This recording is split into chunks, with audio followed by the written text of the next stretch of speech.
আজকে আমি আপনাদের কাছে নিয়ে এসেছি একটা খুবই মজার একটা রেসিপি। বেশিরভাগ বাঙালিরাই পছন্দ করে, তা হচ্ছে গরুর বট বা ভুঁড়ি। এই তো পেঁয়াজ, তারপরে তেজপাতা, এলাচ, দারুচিনি খুব ভালোভাবে ভেজে নিচ্ছি। এখন এখানে একটা টমেটো কিউব করে কেটে এর সাথে মিক্স করে দিলাম। আসসালামু আলাইকুম ভিউয়ার্স, কেমন আছেন? আশা করছি সবাই ভালো আছেন। এবারে একে একে সব মশলাগুলো, আদা পেস্ট, রসুন পেস্ট, জিরা পেস্ট, স্বাদ মতো লবণ, লাল মরিচের গুঁড়া একটু বেশি দিলেই বেশি মজা হয়, ধনিয়ার গুঁড়া, পরিমাণ মতো হলুদের গুঁড়া, আর স্পেশাল একটা মশলা, সবগুলো দিয়ে সামান্য পানি দিয়ে মশলাটা খুব ভালোভাবে আমি কষিয়ে নেব। এখানে একটু পানি অবশ্যই দিতে হবে, আর নয়তো শুকনো মশলাগুলো পুড়ে যাবে।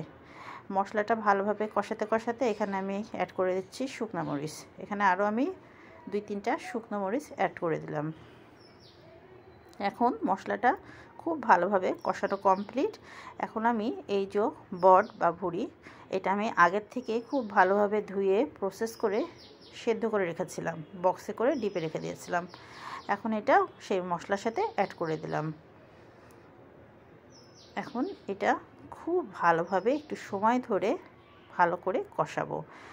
এই গরুর বট যত কষানো হবে ততই কিন্তু এর টেস্ট বেশি লাগবে। যারা আমরা এই ভুঁড়ি বা বট পছন্দ করি তারাই জানে যে এটা যত কষানো হবে, যত তেলের উপর ভাজা ভাজা হবে, ততই এর টেস্ট বেড়ে যায়। এখন আমি নেড়ে চেড়ে খুব ভালোভাবে কষিয়ে নিচ্ছি। এটা কিন্তু অবশ্যই একটু টাইম ধরে কষাতে হবে।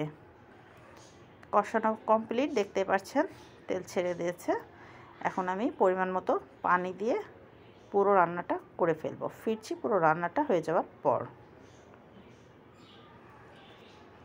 এই তো আমি ফিরলাম পুরো রান্নাটা হয়ে যাওয়ার পর।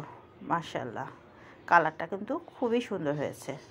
ভালো লাগলে লাইক, কমেন্ট, শেয়ার করবেন। চ্যানেলটা সাবস্ক্রাইব করা না থাকলে সাবস্ক্রাইব করে পাশে